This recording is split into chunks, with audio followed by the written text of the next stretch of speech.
Você já parou para pensar como uma única escolha pode mudar o destino de uma vida inteira?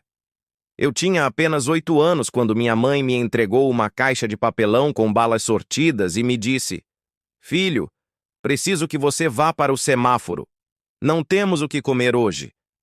Lembro do peso daquelas palavras, mais pesado que a própria caixa que carregava. Meu pai havia nos abandonado meses antes, e minha mãe fazia faxinas em 3 casas diferentes, mas o dinheiro nunca era suficiente para alimentar 5 bocas. Eu era o mais velho de 4 irmãos, e naquele momento entendi que minha infância tinha acabado.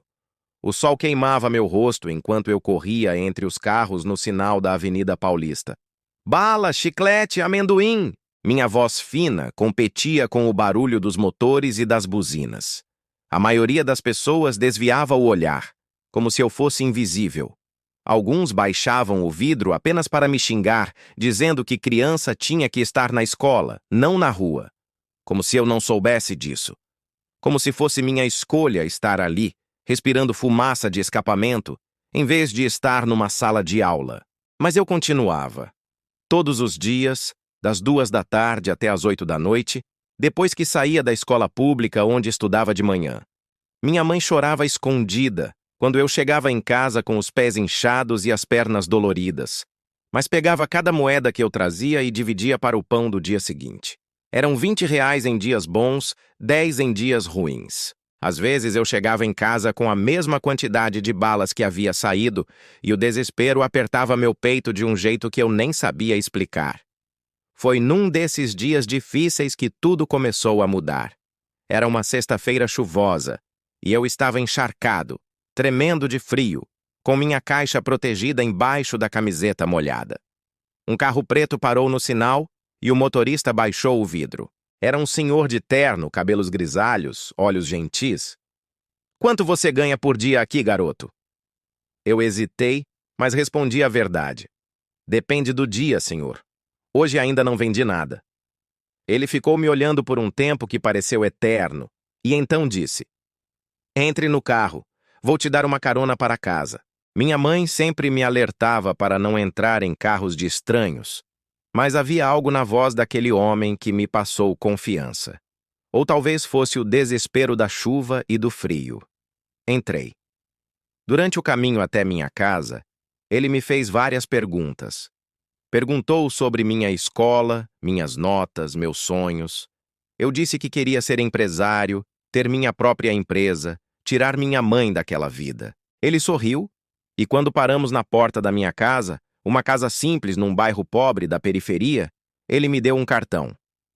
Me liga segunda-feira. Vou te oferecer um emprego, mas com uma condição. Você não pode abandonar a escola. Segunda-feira chegou e minhas mãos tremiam quando disquei o número.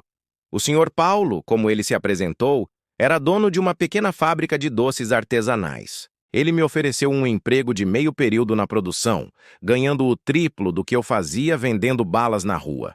Mas não era só isso. Ele pagou um curso técnico de confeitaria para mim e me ensinou tudo sobre o negócio de doces. Você tem fome de vencer, ele me dizia. Isso não se ensina, mas o resto eu posso te ensinar. Passei os próximos 10 anos aprendendo cada detalhe daquele negócio.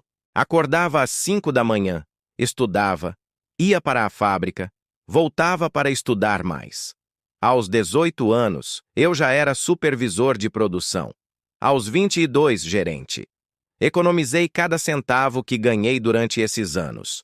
Minha mãe implorava para eu gastar um pouco comigo, comprar uma roupa nova, sair com os amigos, mas eu tinha um objetivo maior na cabeça. Quando fiz 25 anos, o Sr. Paulo me chamou para uma conversa séria.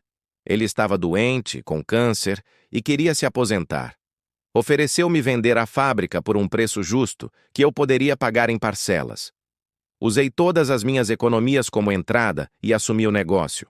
Naquela noite, sentado no chão daquela mesma fábrica onde eu havia começado como um menino assustado de 12 anos, eu chorei.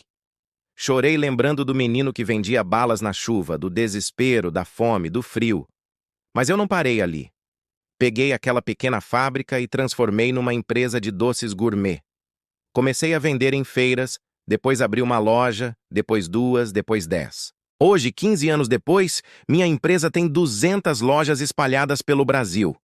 Emprego mais de 3.000 pessoas, muitas delas vindas da mesma realidade que eu vim. Faço questão de contratar jovens de periferia, de dar oportunidade para quem só precisa de uma chance. Minha mãe se aposentou aos 50 anos. Comprei uma casa para ela, com jardim e piscina. Tudo o que ela sempre sonhou. Meus irmãos todos se formaram na universidade pagos por mim. O Sr. Paulo faleceu 3 anos depois de me vender a fábrica, mas antes disso, viu meu sucesso e me disse que tinha feito a escolha certa naquela sexta-feira chuvosa. Hoje, quando olho pela janela do meu escritório no 10º andar de um prédio comercial, ainda consigo ver aquele menino de 8 anos correndo entre os carros, gritando bala, chiclete, amendoim. E sabe o que eu aprendi? Que não importa de onde você vem, mas sim para onde você está disposto a ir. Que as cicatrizes da pobreza não definem seu futuro, mas podem ser a força que te impulsiona para a frente. Não deixe sua história terminar onde ela começou. Cada final pode ser um novo começo, e cada obstáculo pode ser o degrau que faltava para você chegar mais alto. A pergunta não é se você vai cair, mas sim se você vai ter coragem de levantar. Eu levantei. E você? Está pronto para escrever sua própria história de superação?